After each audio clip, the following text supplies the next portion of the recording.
Mr. Speaker, the UN Security Council should move immediately to establish a Syrian War Crimes Tribunal. And H-Con Res 121, which I introduced, and it's a bipartisan piece of legislation. It's backed by the Chairman Royce, as well as by Elliot Engel and others, calls upon the administration to pursue this policy goal, including using our voice and our vote at the United Nations. Mr. Speaker, past ad hoc regional war crimes tribunals, including courts for Sierra Leone, Rwanda, and former Yugoslavia, have made a significant difference in holding some of the worst mass murderers to account, with successful prosecutions followed by long jail sentences. Who can forget the picture of the infamous former president of Liberia, Charles Taylor, with his head bowed, incredulous that the Special Court for Sierra Leone in 2012 meted out a 50-year jail term for his crimes against humanity and war crimes.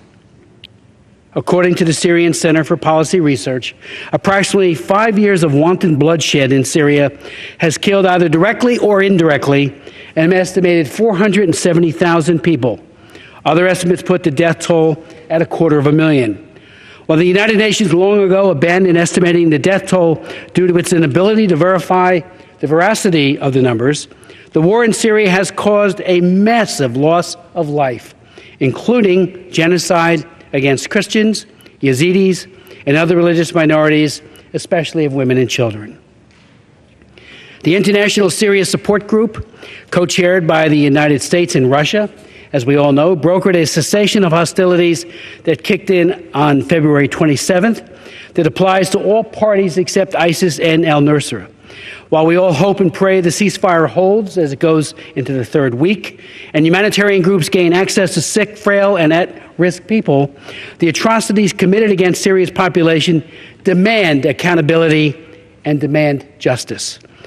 There have been, I think I should point this out, and I think many people who are following the news on this know this, numerous violations of the ceasefire by Assad and his forces.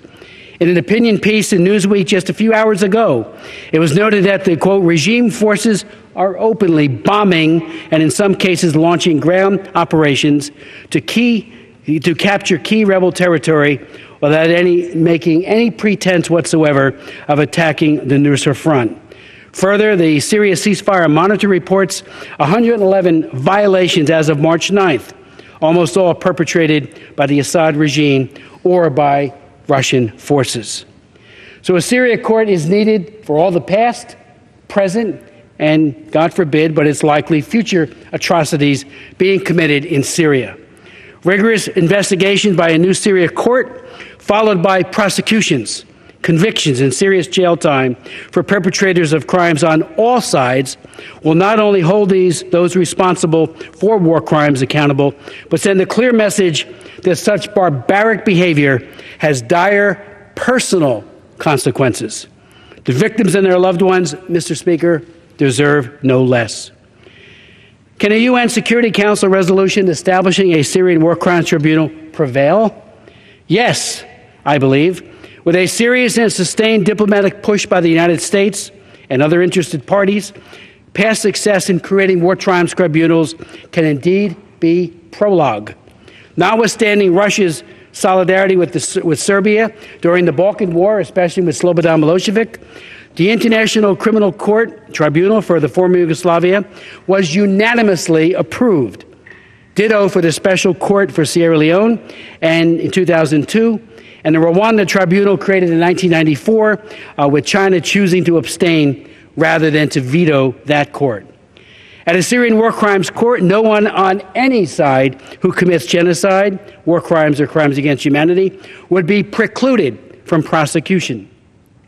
As I said, in the early 1990s, the Russians knew that the Yugoslav court was designed to hold all transgressors liable, whether they be Bosnians or Croats, and not just Serbians.